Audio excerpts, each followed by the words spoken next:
Então, boa noite, galera. Estamos aí com mais uma review e dessa vez a gente tem a review do episódio 3, do sétimo episódio da terceira temporada de Chicago Fire. E foi dada a largada então a Crossover Week. Eu já tinha adiantado um tempo atrás pra vocês que em novembro, eu não sabia se ia ser no início, no meio ou no fim de novembro, a gente ia ter um crossover, um super crossover aí na NBC, que ia ser um crossover entre Chicago Fire, Chicago PD, Law and Order SVU. A coisa começaria em Chicago Fire e seguiria então, que é na terça-feira. Na quarta-feira teria então um episódio em Law and Order SVU e outro episódio então em Chicago PD. Aconteceu essa semana agora. O primeiro episódio foi na terça-feira, dia 11/11, e o segundo episódio foi agora, então, quarta-feira, dia 12/11. Tá? Como é que foi que aconteceu? Aqui, por isso que essa review é um pouquinho maior, em Chicago Fire, o que aconteceu foi o seguinte: a gente teve a volta aí do Severide de Las Vegas, né? A gente descobriu então que ele tá casado, isso daí acontece lá nos primeiros minutos do episódio. E a gente descobre que, bem ou mal, a esposa dele tem algum segredinho. A gente não sabe bem que segredinho é, porque é uma coisa meio velada, assim. Eu sei que ela tem algum problema com a família. Ela chora bastante durante o episódio, fica triste ao falar da família, e eu não consigo entender qual é o background dela com a família dela, não ficou muito claro.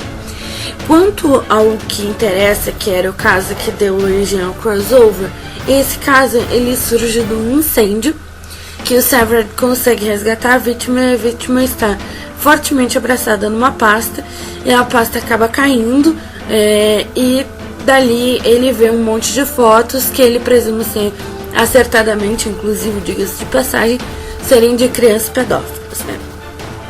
Claro que o episódio teve outras coisas legais, mas eu já vou lá. Nisso entra então o crossover, porque tem lugar então a equipe da inteligência, né, de Chicago PD. Eles entram em cena, o Voight e a Lindsay. Então, em Chicago Fire, quem aparece é a Lindsay, a Sophia Bush, e o Voight, o Jason Bash. E aí a gente tem aí o crossover, que é bem pequenininho, pra falar a verdade. Em Chicago Fire é só uma introdução quando o Severide acha então as fotos. O que tem de interessante aí, extra caso, né? E o caso tem mais uma particularidade que depois eu já entro, que é o final do episódio. O que tem de interessante, extra caso da semana, extra crossover, né? Tem ali a questão também do Matt e da Gabby, que com a felicidade do Severide, o Severide tendo aí um bom relacionamento aparentemente com a esposa, acabou levando eles a se perguntarem se foi a decisão mais acertada eles terem esperado ela completar o primeiro ano dela de experiência no batalhão antes deles poderem assumir o noivado e então poderem se casar. Ambos começaram a ter então dúvidas em relação a isso, se esse foi o passo mais acertado ou não, eles terem dado um passo atrás no relacionamento para que o relacionamento de trabalho pudesse funcionar. Eu não sei até que ponto que isso daí é bom, tá? Eu não consigo entender. Mas a gente também teve, por outro lado, a sessão engraçada do episódio, né? Que foi a Sophie indo fazer uma aula de zumba. E quem era o professor? Era o Cruz. Então o Cruz tem aí uma vida secreta que a gente não descobriu, e ele supostamente é o melhor professor de zumba da região, de acordo com o Yelp. O Yelp é uma mídia social bem famosa lá nos Estados Unidos, onde é tipo o grito seria, e é onde as pessoas falam o que é melhor em determinada região, né? Então se tu tá naquela região, tu vê quais são as coisas que tem melhores reviews, e aí tu pode ir em restaurante, biblioteca, o que quer que seja. Tudo tem então categoria lá no Yelp. E a gente descobre que ela é uma cozinheira de mãos cheias e que ela quer ajudar o Cruz. Tanto que a condição para ela ficar de boca calada e não contar nada do batalhão é que ela ensine ele a cozinhar. E ele então aceita o desafio, vai tentar aprender a cozinhar. E isso gera uma das cenas mais engraçadas, que ela quase batendo então no Obras, tá?